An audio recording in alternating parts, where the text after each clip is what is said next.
the 20s wheel. Worth 8 different figures, no dollar bill. Pearl presidential books with the big and bill. Independent black on and I'm body. That's why no limit is rowdy.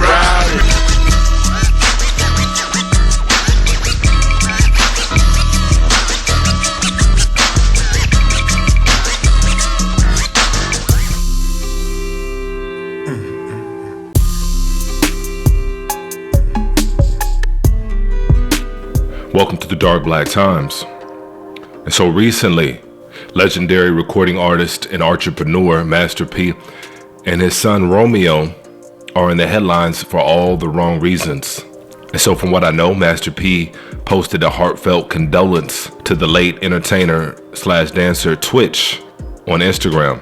And Master P's son Romeo responded to his father by making another post of his own, in which he was talking about how Master P wasn't a good example as a father. And he said his father never paid him for a lot of the music and a lot of the movies that he was featured in. And of course, I'm paraphrasing here because I'm sure most of you have already seen the whole back and forth between Romeo and his father, Master P. And so Master P responded to the video to sort of set the record straight.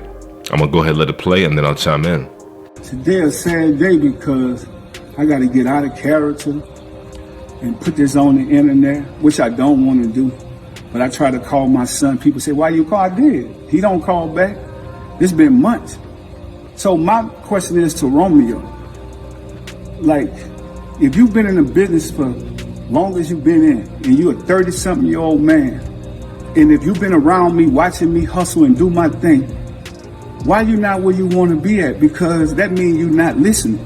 That means you want to do your own thing. You done brought your own circle of people, but you can't get mad at me because I really thought this was about, the only reason I entertained this on social media, I thought it was about the DJ Twitch post I put up, and I thought it was about my daughter's death. I thought you was grieving. Mental illness is real. But I want to tell all the people out there that just don't understand how bad my heart hurt. Romeo lost a sister, but I lost a daughter. And for any parent that's going through this, because I know that it brings people closer together or it tear them apart. But I come from nothing, y'all. And I could go back. I'm cool with it. I won't be angry at God. I won't be upset. I won't go get mad and be disrespectful to my parents and none of that stuff. I just say, Dad, thank you for putting me in this world. Now I can get out and hustle and go do my thing. But that's the problem. When you take kids and you kind of like protect them from the real struggle and the pain, and you don't allow them to deal with their own consequences. And then when they grow older, you never gave me nothing. At 30-something, man, people could go back and look, you've been shining for a long time, son. All you got to do is pick up the phone and call me or come to the house and holler at me. The saddest thing about this is what the people want to see. They want to see destruction. So if you destroy me, what are you going to do for the rest of the family? Are you going to take care? You told me on the post that you put up, you go take care of people in the community. That's what you're supposed to do when you come from that. You go help people. I'm just not helping ungrateful people. I'm not an ATM machine. People can't just say they love me when I give them something. I'm tired of that, y'all. And any other parents, you could be rich or poor at a smaller level. You might give your kid $10, but if that's all you got, I've always fell off, got back up, hustled, did my thing. I'm tired of all these blog sites and all this stuff, poking and having fun. Y'all can. But I'm about to go back to work and do what I got to do. I love my family. My door is always open for my son. To be honest, because we shouldn't have to go through this. And if I'm wrong, forgive me. I'm apologizing to you if I'm wrong. I'm still a work in progress. I come from nothing. Everybody go through trauma. I'm dealing with this right now, but I love going out into the community and helping people. That's the way I heal. Allow me to heal. I don't have to be sitting around moaning and crying and all. I can't get my daughter back. But I can get out there and keep a legacy going, keep a name going. So let's do this in love and let's do this in peace. Because this is what the system wants. Think about it. We stronger together. But you older now. So you got to lead by example for the rest of the kids. And we can get through this. I'm just telling y'all, keep y'all prayers. We need it. And God gonna do what he got to do. You know? Today is a sad day because I got to get out of character and put this on the internet, which I don't want to do.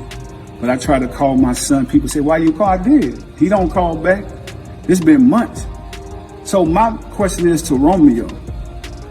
Like, if you've been in the business for long as you've been in, and you're a 30-something-year-old man, and if you've been around me, watching me hustle and do my thing, why you not where you want to be at? Because that means you're not listening. That means you want to do your own thing. You done brought your own circle of people, but you can't get mad at me because I really thought this was about, the only reason I entertain this on social media, I thought it was about the DJ Twitch post I put up, and I thought it was about my daughter's death. I thought you was grieving. Mental illness is real. But I want to tell all the people out there that just don't understand how bad my heart hurt. Romeo lost a sister, but I lost a daughter. And for any parent that's going through this, because I know debt, it bring people closer together or it tear them apart. But I come from nothing, y'all. And I could go back. I'm cool with it. I won't be angry at God. I won't be upset. I won't go get mad and be disrespectful to my parents and none of that stuff. I just say, Dad, thank you for putting me in this world. Now I can get out and hustle and go do my thing. But that's the problem. When you take kids and you kind of like protect them from the real struggle and the pain, and you don't allow them to deal with their own consequences. And then when they grow older, you never gave me nothing. At 30-something, man, people could go back and look, you've been shining for a long time, son. All you gotta do is pick up the phone and call me or come to the house and holler at me. The saddest thing about this is what the people want to see. They want to see destruction. So if you destroy me, what are you gonna do for the rest of the family? Are you gonna take care? You told me on the post that you put up, you go take care of people in the community. That's what you're supposed to do. And so no matter what side you're on, if you have taken a side, this is really sad to see. And it's sad for it to play out the way it's playing out on the global stage. And P was exactly right when he said what he said. He said this is what they want. And so the timing of this is pretty interesting as well. Master P and Snoop Dogg just launched a cereal brand. So I just want to say salute to all the fans out there. I know everybody's been saying Snoop Loops, they thought it was over. The fans, the customers said, they was with us to the end, Snoop. We had to change our name, which I think is even a better name. Me too. Snoop Cereal. Hey, hello. You know what I'm saying? Y'all see we shining, Snoop Cereal. They can't take that from me. No. And they actually got one of the largest distribution deals in history. And no one's talking about it. And so it almost comes across like his son has a little bit of jealousy. And he might be jealous of his own father's success. At least that's what it's coming across like. And I'm not taking sides by any means. At the end of the day, that's family business. And nobody knows what goes on or what went on behind closed doors. But I'll say this, at some point, as a man or woman, you got to take responsibility for your own reality. And to me, it definitely seems like Romeo is still grieving over the loss of his sister, who was dealing with some mental issues and addictions, I believe. There's no telling what his sister went through or experienced within Hollywood. As we all know, Hollywood is a beast. Like I said, unless you're in the know, nobody knows. And so I'm sure she was exposed to a lot. But as a man, Romeo should be at the point in his life where he understands the rules of family. And the number one rule, if you don't remember any of the other rules, the number one rule when it comes to family is you don't air out family business, especially on the global scale. And that's not to say you don't deal with family issues, because that's something you definitely want to deal with and you definitely need to address. But there's a time and there's a place. There's a time and there's a place for everything. And doing it on social media is definitely not the place. And that's something Romeo should know by now. I believe Romeo is in his 30s. So he's a grown man. He should definitely know the rules to that. He should definitely know how the game goes. And so for Romeo to go ahead and bite the hand that feeds him, it just shows his inability to make logical choices and think rationally. And let's say everything that Romeo alleged is true. Let's say it's all true and Master P did all that. Let's say Master P stole his jewelry. Let's say Master P never paid him for roles or songs that he was in. Let's say it's all true. At the end of the day, so what? Did Master P charge you rent growing up? Did he charge you for your studio time? Did he charge you for your acting lessons? Did he charge you for any of those cars that you had in your garage? And I'm sure a plethora of other lavish things that most of us couldn't even comprehend. And for those of you that are not too familiar with Master P, we have to remember who Master P is. You know, we got to remember that Master P is one of those guys that got it out the mud. You know, a lot of people have claimed to have started with nothing and come up from rags to riches, but Master P is definitely one of those guys that got it out the mud. In fact, you know what? Master P might have one of the most fascinating stories of our lifetime. If there was a hood version of the talented Mr. Ripley, Master P would no doubtedly be it. You're talking about somebody that came out the mud in one of the roughest areas in America. To survive that, go serve his country in the armed forces, then to come home back to where he started, to come home to the gutter, start his own independent company, his own record label, and proceed to make hit record after hit record. And if he would have just stopped there, that would have been an amazing life. If he would have just stopped there, you know, a person that came back and started making music and helping out people within the community, if he would have stopped there, that would have been an amazing life in itself. But no, Master P kept hustling. He brought up almost every last person around him, in his family and in his community. I could remember being in school and seeing the album covers he would have. He would have his entire community on the album cover, and people within his family on his albums. He put them in movies, he put them on records, and then P was like, you know what? At the height of his music career, he said, you know what? I think I want to go play in the NBA. And so he tried out for the NBA, and he played part of the season in the NBA. And then he went on to start his own league. We're talking about an individual with the mind of God. Only a person with the mind of God would even have the wherewithal or the courage to even attempt, let alone accomplish, some of the things that Master P has done. And then Master P still wasn't done. And then Master P still wasn't done. He was like, you know what? Let me put my firstborn on. Let me put Romeo on. Yeah, the one who's doing all this complaining. Let me go ahead and put Romeo on. And so then he turned Romeo into an award-winning artist and a movie star. Lil Romeo had hit record after hit record, and then he was also in a plethora of movies before he even started high school. And then Romeo wanted to play basketball. And so P was like, okay, I'm gonna do everything I can to make that happen. And so I'm sure Romeo had all kinds of trainers and tutorers. And then eventually Romeo wound up getting a scholarship to USC, one of the best schools in the country. And so if Master P, you know, from the outside looking in, if Master P is guilty of anything, it's probably doing too much. Giving your kids, and I'm not saying, you know, giving your kids material things and making them celebrities and all this and that is an example of what being a good father is.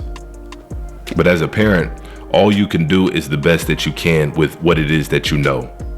That's all you can do. We all don't start at the same position in life. And that goes for knowledge too, not just material wealth and things like that. So as a parent, all you can do is give what you have. And it seems like, once again, from the outside looking in, it seems like Master P gave all that he had. And what happens after that? It's going to be up to the child. And you know, when I think of this situation, it reminds me of the prodigal son parable from the scriptures. And I'm going to paraphrase a little bit. When the youngest son asked his father, you know, why are they celebrating the return of the son that squandered away his inheritance and left the house? And his father said, son, you've always been with me, and all that is mine is yours. But we had to celebrate, we had to rejoice, for this brother of yours was dead, and now he's begun to live again. And he was lost, and now he's found. And growing up, that's one of the parables that always kind of stood out to me. And there's a plethora of different interpretations and meanings that I've heard as it pertains to this parable. But in this instance, it seems like Romeo feels like he's on the outside looking in. Maybe he's not where he wants to be in life, or his career, or whatever the case may be. You know, he sees his father with his youngest brother, Percy. Say that college athletes can capitalize off their name, image, and likeness. Yeah. And bro, you guys already secured the bag, Yeah. 2.5 million. Yeah, well, 2 million. 2 million. The other deal didn't go through, but it was $2 million deal, and it's incredible. This is going to change the way college athletes want to stay in school. So this is a 4-year deal, but I'm proud of my son going to HBCU. Oh yeah. And You know, so little big things like that may be eating at Romeo. You never know. And so at this point, you know, much like the prodigal son, it seems like Romeo would rather be sleeping outside with the pigs rather than amend things with his father. And all that is pride and ego. And that ego is something that we all strive to destroy, or at the very least, to keep in check. And as far as Master P feels, I'm sure in his mind, much like the prodigal son's father, everything that he has in his mind belongs to his children, especially his firstborn. Whether Romeo realizes that or not. And so hopefully, this is something that they can work through and come back 10 times stronger. I definitely have a feeling, in the end that that's exactly what's going to happen. Master P is definitely one of those individuals, if there's anybody who knows how to turn this situation around and use it to his advantage. And so I think it's all going to work out in the end. And so I think that's going to be a good spot to end it. And before you guys leave, make sure to go ahead and hit that like button for me. And if you have not subscribed to this channel, please go ahead and do so. And as usual, peace and chaos.